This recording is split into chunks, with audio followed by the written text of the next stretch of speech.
What's up, sunshine? Happy Friday Eve. Time for your news for this Thursday, August 21st. Hope you're having an awesome day. Keep your eyes on the stars. Act like one of them because you are, but keep your feet on the ground. Keep it humble too. I'm Coy Wire. This is CNN 10. Your 10 minutes of news starts now.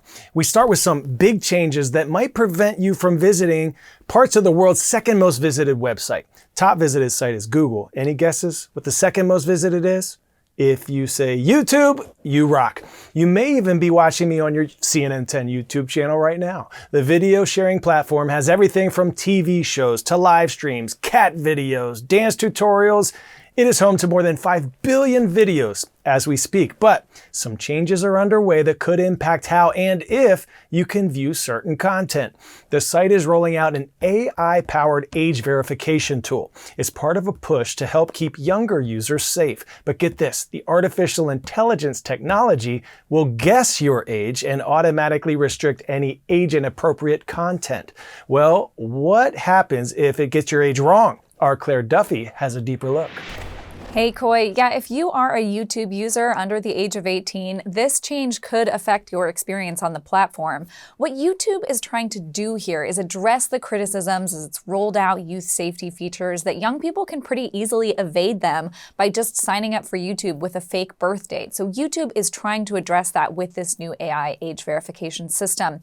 How it's going to work is the AI is essentially going to be guessing if users are adults or minors, regardless of the birth date that they signed up with, based on the videos that they're watching and searching for and the length of time that their account has been active.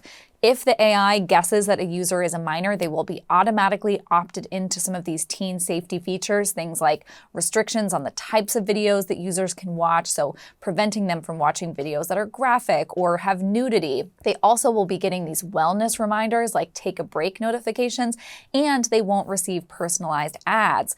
But if an adult user is wrongly identified as a teen, they will have to upload an ID, a credit card, or a selfie in order to prove their age and keep using the adult version of the platform.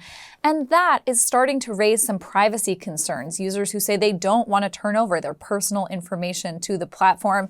And security experts have also raised concerns about how YouTube parent company Google will be handling that sensitive information. Now, I did ask YouTube about this, and they said essentially that they have state-of-the-art security systems, and they won't be using people's personal information, their IDs, their credit cards, for advertising purposes. But it does sound like they will be hanging on to some of that information. And I will say, Coy, too, that this is something that users might start to see more and more across various different platforms. In Mississippi, we just saw the Supreme Court uphold a state law that requires all social media platforms to verify the ages of all of their users, all in an effort to prevent young people from accessing harmful content. But it does raise these sort of tricky questions about privacy and security. Back to you. Pop quiz, hot shot. Which of these capital cities boasts the highest elevation in the world? Mexico City, Tehran, Pretoria, or La Paz?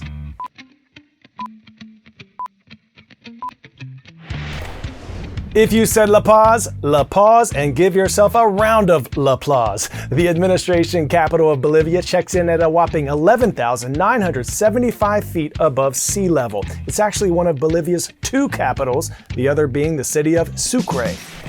I am really digging this next story. Archaeologists say they've made an extraordinary discovery that could shed more light on a mysterious civilization that disappeared more than 1,000 years ago. They've discovered the ruins of what they believe are the boundaries of an ancient temple belonging to the Tiwanaku, a powerful empire that predates the Incan civilization. The team unearthed the immense complex in the highlands of what is now Bolivia, at a site southeast of the nation's largest lake.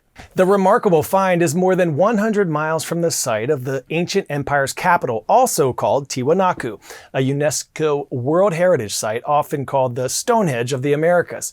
Researchers hope this new find will help them better understand the extent of the Tiwanaku's territory and help further unravel the secrets of this lost society.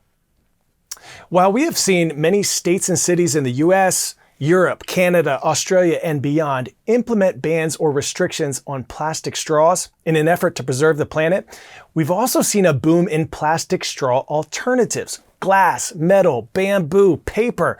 But which one's the best for our planet? We sent a crew of some sincere sippers to a lab for a taste test and strawed the data with an environmental expert. The results might make you rethink what you're sipping on. Here's Vanessa Yurkevich and our Sip Squad with more. We have 7 straws here. One is best for the environment. Can you guess which one? The straw.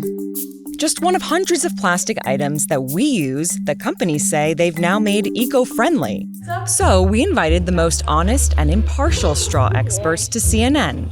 Now we're on TV. Let's all start with the glass. What That do you felt think about satisfying to put in. Well, I already bumped my tooth, so.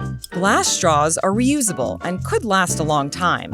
It wouldn't be a straw that I would use all the time. Okay. I might use it a few times, but like not all the time.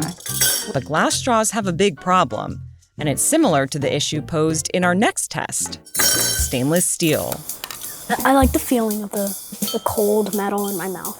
I think I tasted a different flavor. Yeah, like the first sip, the taste almost kind of like different, but actually you kept drinking it, it tastes like water. Here's our professional straw expert. The kids will hear from him after their final vote. The pros for the metal straws are obviously it lasts a long time. The cons come in the raw material extraction to the energy needed to produce that metal. If you're washing that straw every day, that takes water, that takes soap, etc., and all of that requires energy. Let's try the bamboo. This tastes like bamboo. Yeah, it does. That's what I thought too. Bamboo itself is a pretty sustainable material with regards to water usage, but you still have to grow those plants and then you have to manufacture them into the straw, and that also requires a lot of energy. Many straws are meant to be biodegradable or composted, like paper or pasta.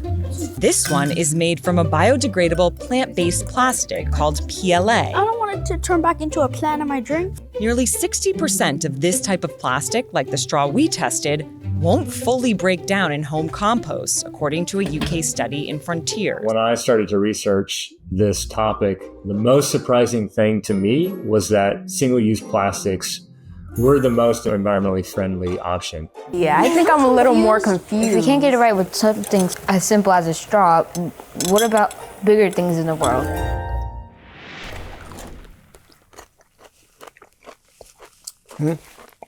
Oh. This next story is a really big deal. Instacart, the grocery delivery service, released a sales report for Pickles for 2024. The results are jarring. Drum roll, it is Mount Olive, topping the list as the pinnacle of pickle sales in America. Vlasic, Clausen, Oh Snap, and Grillo's round out the top 5. They even mapped out who's buying the most pickles too. You Midwesterners relish in your beloved brined cucumbers, I see.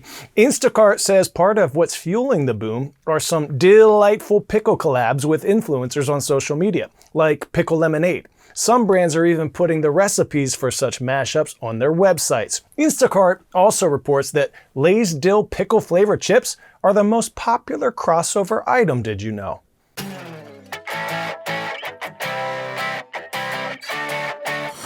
Today's story getting a 10 out of 10, a rad ride from coast to coast, collecting colossal quantities of cash for a cause. Brooke Johnson just became the first woman ever to skateboard across the USA, completing a grueling shred session from California to Virginia Beach. There's times it's so hard. Oh my God, I've cried so many times. I'm just a girl. I'm just a girl. But she's not just any girl. Brooke stayed on her grind for 118 days, carving her way cross country and rolling with any and all challenges coming her way. She was able to raise more than $50,000 for spinal cord research in honor of her late stepfather, who recently died after sustaining a spinal cord injury. Brooke hopes the record-setting ride will help inspire others to realize that they are more powerful than they know. You can do anything. Absolutely anything you put your mind to. And also you have to do it for a very long time. You're going to fall a lot. You're going to hit a lot of walls. It's going to be really difficult, but you can do anything you put your mind to. Like, why not? Go get them, superstars. I have 3 shout outs today for this third Thursday of the month. The first one, Miss Waws at Bickle Public School, Grand Prairie, Alberta, Canada. Thank you for this super cool 3D printed model. This will be going on our wall of friends for show. And from our YouTube channel, my fellow K-pop Demon Hunter fans, Miss Park's class at the Sungnam Jungja School in Gyeonggi, South Korea, you are getting a Hana Do Set Net Dasa Yasa Ilgo Pyoto Up Yo for the day. We appreciate you. And Miss Civiletti at Rivermont College in Bettendorf, Iowa. Thank you for subscribing and spending part of your day with us. Go out and make someone smile today. You're more powerful than you know. I'm Coy Wire, and we are CNN 10.